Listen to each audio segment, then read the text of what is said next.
पक्षाबद्दल नाही तर आज आपण आपल्या घराबद्दल बोलणार आहोत.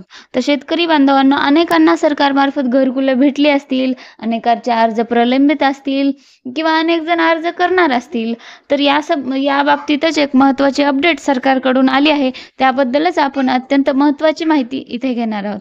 तर शेतकरी मित्रांनो, 1 जानेवारी 2025 या रोजी एक महत्त्वाचा अपडेट दिला आहे. सरकारने सांगितलं आहे की 1 जानेवारी 2025 ते 10 एप्रिल 2025 या 100 दिवसाच्या कालावधीमध्ये महावास अभियान म्हणून एक अभियान राबवलं जाणार आहे.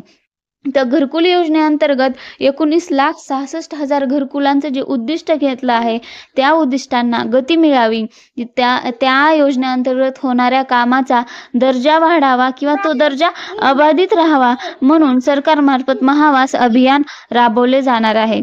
तर यामुळे शेतकरी मित्रांनो, सर्वसामान्यांचे घराचे स्वप्न, घरकुलाचे स्वप्न पूर्ण होणार आहे.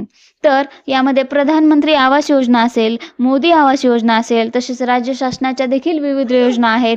त्यामध्ये रमाई, शबरी, पारधी आवास योजना, तसेच आदिम आवास योजना, अटल बांधकाम कामगार योजना, यशवंतराव चव्हाण मुक्त वसाहत योजना, पुण्यश्लोक अहिल्यादेवी होळकर घरकुल योजना, या योजना अंतर्गत लाभार्थ्यांना घरकुले दिले जातात. तर या योजनांतर्गत विविध घरकुले मिळून दिले जातात. तर या योजनांना गती देण्यासाठी 1 जानेवारी 2025 ते 10 एप्रिल 2025 या 100 दिवसाच्या कालावधीमध्ये महावास अभियान राबवण्यात येणार आहे.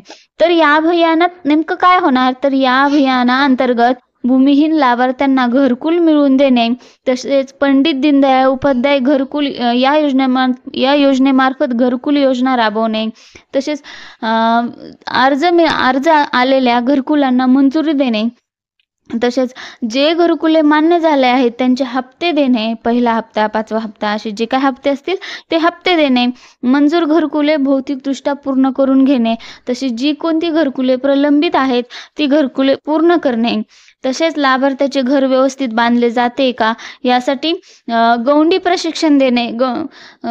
या कार्यक्रमाला, या योजनेला गती मिळावी, गौंड्यांची कमतरता भासू नये म्हणून गौंडी प्रशिक्षण देण्याचं काम या योजनेअंतर्गत केले जाणार आहे. त्यामध्ये बहुमजली इमारती, हाऊसिंग कॉलनी, हाऊसिंग अपार्टमेंट इत्यादीची देखील उभारणी केली जाणार आहे. तर याबरोबरच या योजनेमध्ये, या अभियानामध्ये एक स्पर्धा देखील ठेवली आहे. त्या स्पर्धेमध्ये घरकुले मंजूर करणे, तसेच जागा उपलब्ध करून देणे, त्यामध्ये महात्मा गांधी राष्ट्रीय रोजगार हमी योजनेअंतर्गत रोजगार मिळवून देणे, तसेच स्वच्छ भारत अभियानाअंतर्गत शौचालयाची निर्मिती करणे, उज्ज्वला योजनेअंतर्गत विद्युत जोडणी करणे, सौभाग्य योजना अंतर्गत उपजीविकेचे साधनं उपलब्ध करून देणे, अशा प्रकारे वेगवेगळे लक्ष्यांक ठेवले आहेत. आणि जो विभाग, जो गाव, जो तालुका ही लक्ष्यांक पूर्ण करेल त्यांना त्याबाबत पारितोषिके सुद्धा घोषित करण्यात आले आहेत.